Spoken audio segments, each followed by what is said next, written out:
اعوذ باللہ من الشیطان الرجیم، بسم اللہ الرحمن الرحیم۔ ناظرین السلام علیکم۔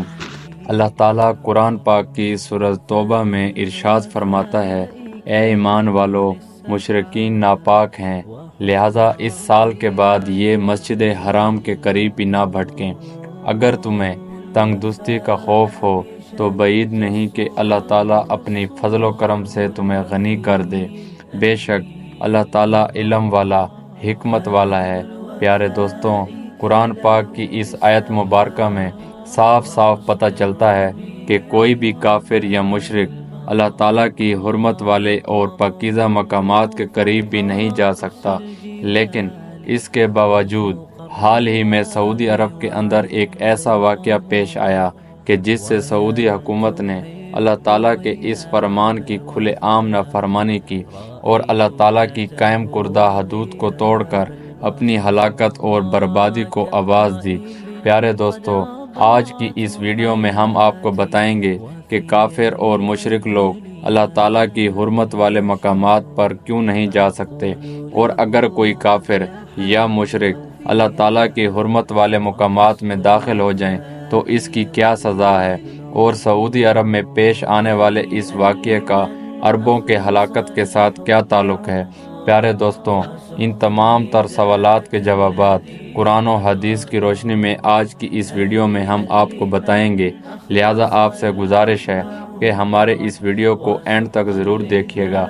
اللہ تعالیٰ کا کلام قرآن پاک اس امت کے لیے ایک نمونہ ہے کہ جس قرآن پاک کے اندر پہلی امتوں کی ہلاکت اور بربادی کے واقعات کھول کھول کر بیان کیے گئے ہیں کہ پہلی امتوں کو اللہ تعالیٰ نے کس طرح اور کیسے کیسے تباہ و برباد کیا اور ان پر کون کون سے دردناک عذابات نازل فرمائے۔ پیارے دوستوں، عرب والوں کو اللہ تعالیٰ نے پوری دنیا پر فضیلت عطا فرمائی ہے اور ان کو پوری دنیا سے ممتاز کر دیا ہے، اور وہ اس طرح کہ اللہ تعالیٰ نے اپنے پیارے حبیب حضرت محمد صلی اللہ علیہ وآلہ وسلم کو عرب کے اندر پیدا فرمایا، اور اس سے بڑھ کر کرم یہ کیا کہ اللہ تعالیٰ نے اپنا پاک کلام قرآن پاک کو بھی عربی ہی میں نازل فرمایا، اور اس طرح اللہ تعالیٰ نے عرب والوں کو پوری دنیا پر فضیلت بخشی۔ چاہیے تو یہ تھا کہ عرب والے اپنی اس فضیلت کو برقرار رکھتے اور عرب سے پوری دنیا کے اندر اسلام پھیلتا، لیکن افسوس کہ عرب کے موجودہ حکمرانوں کے اندر مال کی ہوس آ گئی، اور دین کو پھیلانے کی بجائے دبئی جیسا شہر بنا کر فحاشی کو سر عام پھیلا رہے ہیں اور پوری دنیا کے لوگوں کو فحاشی کی دعوت دے رہے ہیں۔ پیارے دوستوں، قرآن پاک میں مذکورہ جتنی بھی قومیں جن گناہوں کی وجہ سے ہلاک ہوئیں، وہ تمام تر گناہ یہ امت بھی کر رہی ہے، اور سب سے بڑے افسوس کی بات یہ ہے کہ اللہ تعالیٰ کے مقدس گھر اور اس کے حبیب حضرت محمد صلی اللہ علیہ وآلہ وسلم کے مقدس گھر کو بھی بخشا نہیں جا رہا، اور مکہ اور مدینہ کے حرمت والے مقامات کی بے حرمتی کی جا رہی ہے۔ جیسا کہ ترقی کے نام پر سعودی عرب میں سینما گھر بنائے گئے جن کے اندر سر عام وہ گناہ کیے جائیں گے کہ جن گناہوں سے اللہ تعالیٰ نے سختی سے منع فرمایا ہے، اور اس کے علاوہ سعودی عرب میں مندر بھی بنوائے گئے، اور ایک بار پھر سے عرب کے اندر بت پرستی کی بنیاد رکھی گئی، جو عربوں کی ہلاکت کی کھلی دلیل ہے۔ اور اب موجودہ حالات کے پیش نظر ایک کافر اور مشرک عورت جو کہ مسلمانوں اور اسلام کے خلاف کھلے عام بولتی ہے، جس کا نام سمریتی ایرانی ہے، اس کو مدینہ پاک، مسجد حرام، احد پہاڑ اور مسجد قباء کا دورہ کروایا گیا، جو کہ اللہ تعالیٰ کے حکم کے بالکل خلاف ہے۔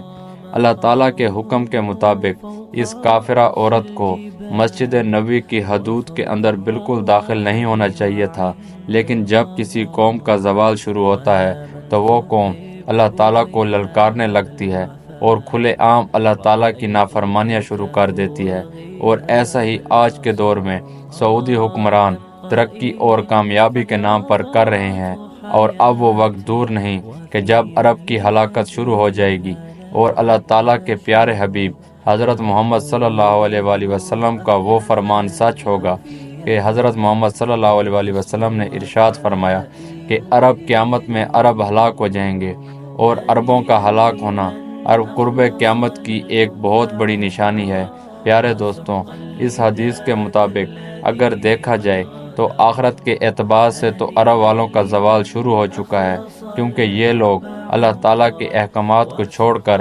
فحاشی کے اندر مبتلا ہو چکے ہیں، اور نہ صرف خود اس فحاشی کے اندر مبتلا ہوئے بلکہ پوری دنیا کے لوگوں کو اس فحاشی کی طرف بلا رہے ہیں۔ اور اب وہ وقت دور نہیں، قیامت کی یہ نشانی بھی پوری ہو گئی اور عرب والوں کو عروج سے زوال کا سامنا کرنا پڑے گا۔ پیارے دوستوں، بات کرتے ہیں کہ کافر اور مشرک لوگ اللہ تعالیٰ کے مقدس مقامات کے اندر کیوں نہیں داخل ہو سکتے، اور اگر یہ داخل ہو جائیں تو ان کی کیا سزا ہے، اور حضرت محمد صلی اللہ علیہ وآلہ وسلم نے کافروں کے داخلے پر پابندی کب اور کیوں لگائی؟ پیارے دوستوں، مکہ اور مدینہ اللہ تعالیٰ اور اس کے حبیب کا وہ مقدس اور پاکیزہ مقام ہے کہ جو دنیا میں سب سے زیادہ پاکیزہ ہے، اور اس پاکیزہ مقام پر وہی لوگ جا سکتے ہیں جو خود پاکیزہ ہوں، جیسا کہ اللہ تعالیٰ نے قرآن پاک کے بارے میں ارشاد فرمایا کہ ایسے پاکیزہ لوگ ہی چھوتے ہیں۔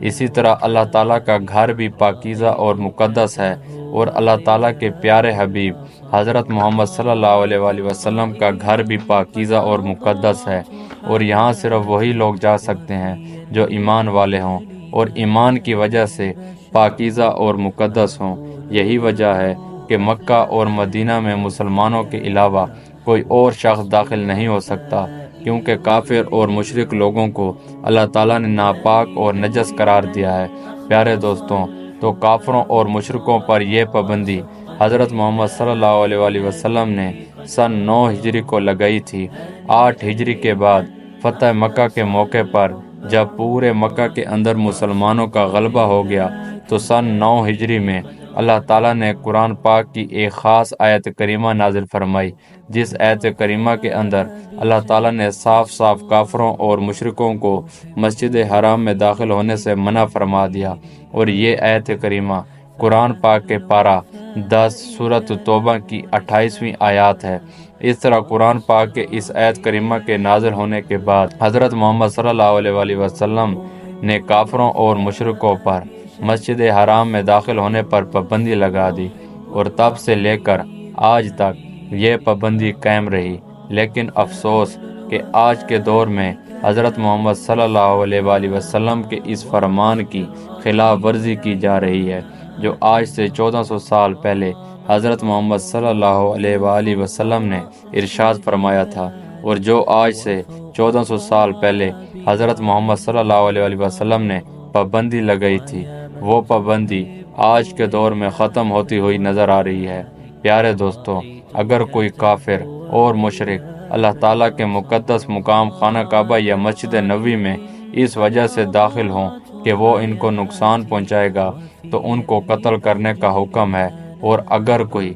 اسی ارادے سے داخل نہ ہو تو اس کی سزا یہ ہے کہ اس کو ملک بدر کر دیا جائے اور دوبارہ اس کے داخلے پر پابندی عائد کر دی جائے۔ اللہ تعالیٰ سے دعا ہے کہ اللہ تعالیٰ ہمیں اپنے احکامات کے مطابق زندگی گزارنے کی توفیق عطا فرمائے، اور ہمیں ان تمام تر گناہوں سے بچائے جن گناہوں کے اندر مبتلا ہو کر پہلی قومیں ہلاک ہوئیں اور اللہ تعالیٰ کے دردناک عذابات کی مستحق قرار پائیں۔